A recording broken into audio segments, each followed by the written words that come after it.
look at the hornworm I just pulled off of my tomato plant. These guys will decimate your tomatoes so quickly.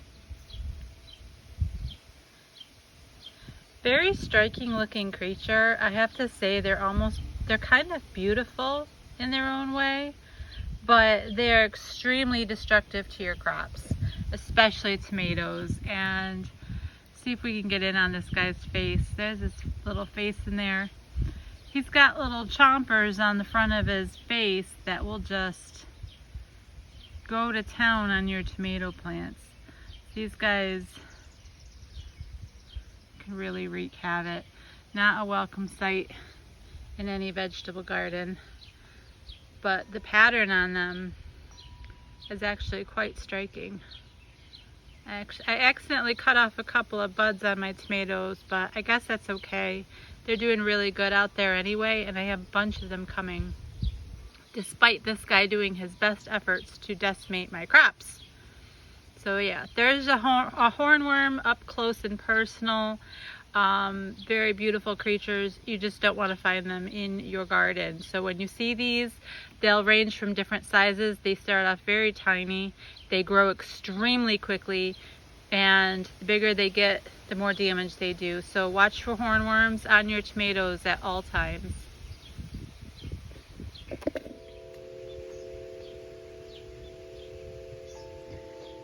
Good afternoon, everyone. Welcome to my channel. This is Garden Air. My name is Natalie, and I'm taking you out to the vegetable garden to talk to you today about tomatoes. So these are my tomatoes. I have 3 different varieties in here. I grew some heirlooms right out of a tomato this year.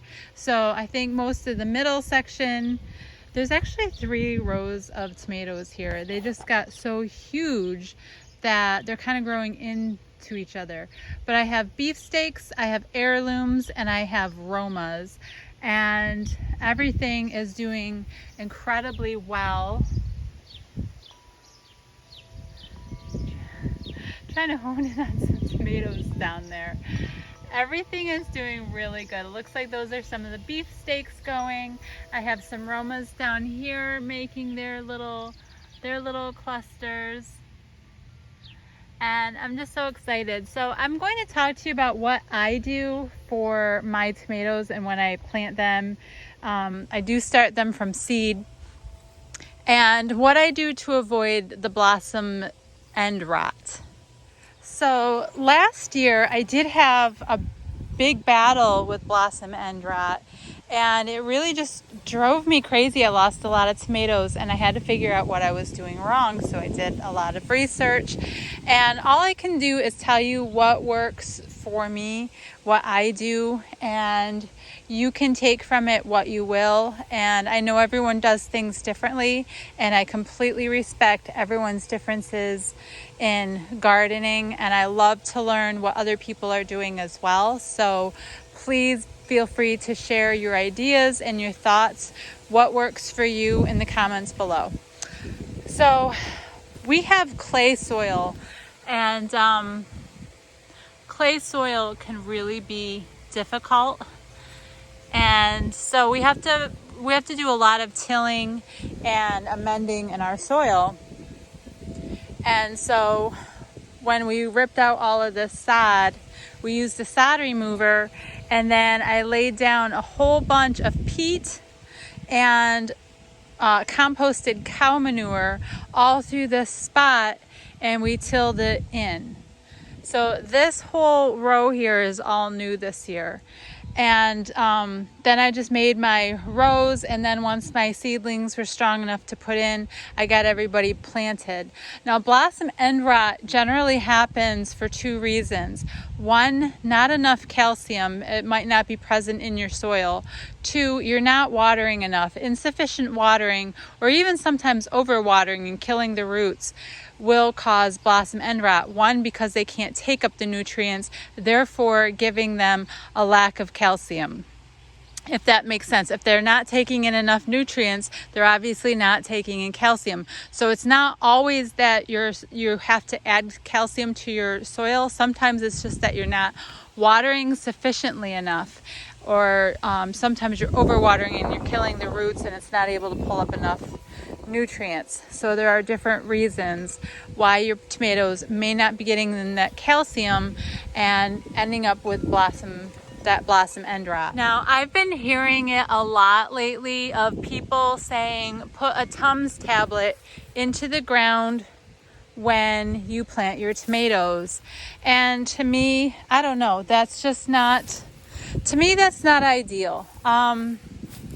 It's not feeding my ground. It's just kind of, I don't know. I don't want to call it anything, because if people do it and you love it, I'm not going to say anything against it. But I am going to tell you what I do and what I prefer, because it helps the ground and it helps your plants overall. So if you go back through my channel, you'll see that I have a video on feeding roses organically. And in that video, I show you alfalfa and I talk to you about what it does for the plants, what it provides for the plants. And one of those things is calcium. So when I feed my roses, I bring back all of that extra fertilizer that I make to the vegetable bed and absolutely give it to all of these tomatoes. They're getting fish emulsion, alfalfa, more composted manure, and a little bit of basic fertilizer. And so everything is incredibly well fed. So since alfalfa contains all these phytonutrients and calcium, I don't have to worry about my soil being in a small supply of calcium for my tomatoes. And then for the rest of the year, I'm just watering very well. I'm trying not to overwater. I do water a lot. You can see my plants are just huge this year. It's going to be a little difficult to get in here, so I'm like pruning out bottoms of my plants and getting rid of unnecessary foliage so that eventually I can get in here to harvest. And I have these metal racks holding my plants up for support. It's a little crazy in here. Everything has gone huge, but I'm going to hone in on a few tomatoes and I'm going to show you I do not have the blossom end rot this year. Okay, so let's come in on these guys right here. And look, we have nice healthy bottoms on the tomatoes. No sign of the blossom end rot on those guys. Coming in on these Roma tomatoes, no blossom end rot on these guys either. All of the tomatoes are looking good. There's some clusters of different tomatoes in here. I don't want to bend anybody too much, but I just want to look at their bottoms, make sure everything's clean.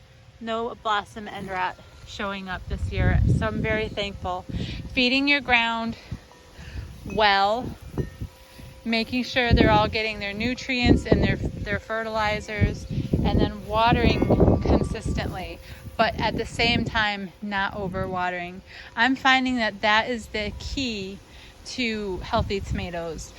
So feed your ground, work on your soil, amend your soil. It's going to be better for all of your plants overall, and not just I'm going to do this quick little thing as a preventive for blossom end rot. I'd rather put nutrients in the soil and build up my soil and know that my garden is going to be a good plot all the way around. There's some more tomatoes here. And everything looks good. No sign of rot on any of the tomatoes, so I'm very happy. No sign of blight. So remember, when you're working with all of your fertilizers, that nitrogen is important for leaf development, phosphorus is important for fruit and flower development, and then that last number, the potash, that's really good for like the overall health of your plant, its abilities to fight diseases, fight off insects, things like that. So if you're not focusing on all three numbers, you could end up with some problems somewhere in the production. And that's why, to me, like, just putting a Tums in or something like that really isn't going to do anything for me, in my opinion. I'd rather take care of the soil, keep my fertilizers balanced, make sure I'm focusing on all of the needs of my plant, and that's going to ensure not only that I won't get blossom end rot, but that I'll also be avoiding other problems. My plants will be healthy. They'll be able to fight off diseases and pests much better when they're at their prime and doing incredibly well. And I don't have to worry about adding anything later on and trying to get rid of a problem versus not having it in the first place. So I think in all gardening, but especially your vegetable beds, quality soil, know your soil. That is the absolute most important part, I think, of gardening, is knowing what you're doing with the earth, what you're putting into the ground. So that's what I do for my tomatoes. It's what I pretty much do for everything, but they do get that alfalfa blend for sure, because if you look through most of your bags of fertilizers, you won't usually find that they offer calcium, so it can be a little difficult to get calcium. So again, that dried alfalfa meal in your feeding water will add that nutrient for you. So check out that video I made on how to feed roses, and you can definitely give that mixture to your tomatoes and get rid of that blossom end rot. So I hope this helps, and I hope you all have an absolutely wonderful day. I don't know, I'm very excited to get my tomatoes and get harvesting this year and make some sauce and some salsas and all sorts of things. So let me know what you guys are doing with your tomatoes. Let me know how they're going. Let me know what you're growing. Anything that you want to talk about, please add it to the comments below, and I look forward to hearing from you all. Thank you so much for watching. Please hit like on your way out, and have an absolute awesome day. Bye guys.